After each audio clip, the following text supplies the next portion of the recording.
Hello, everyone. Thank you for tuning in. Uh, Today is November 1st, 2010, and we are on our way to the polls tomorrow. Um, I'm making this video because I see a lot of Christians who have very influential voices, and some of the things that they're saying is very, very disturbing. I saw a preacher on television yesterday who said the same rhetoric that many of them usually say at voting time. It's not about Democrat or Republican. It's about voting the Bible. Okay. And then they say all of the things that that's on the Republican ticket, and then they deny all the things that's on the Democratic ticket, and then say, but it's not about being a Democrat or a Republican. Well, the truth of the matter is that it is about being a Democrat or a Republican. It is about that. And for them to just blatantly manipulate people into thinking that that's not what it's about is disturbing, to say the least.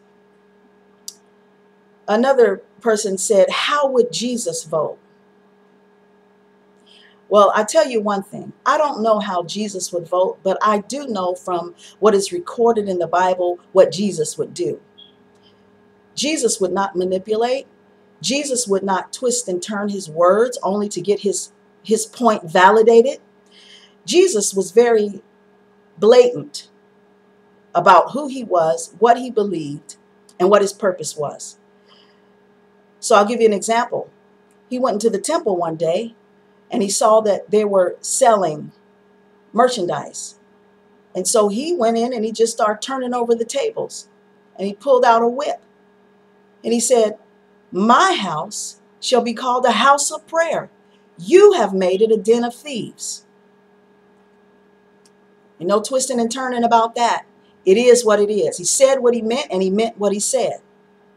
So for those of you who like to twist and turn and insult people's intelligence by saying it's not about being a Republican or a Democrat, you're not being what Jesus would be. You're not doing what Jesus would do. As a matter of fact, you're doing the exact opposite. You're manipulating people. And another thing, it's for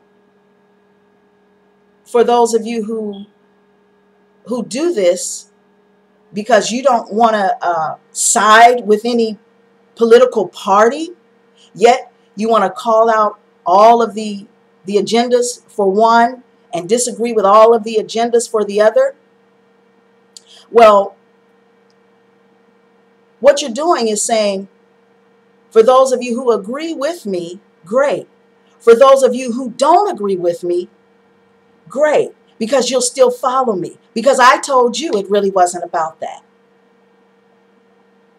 So it's a very, very subtle manipulation. And there's only one great manipulator that I know, and his name is Satan.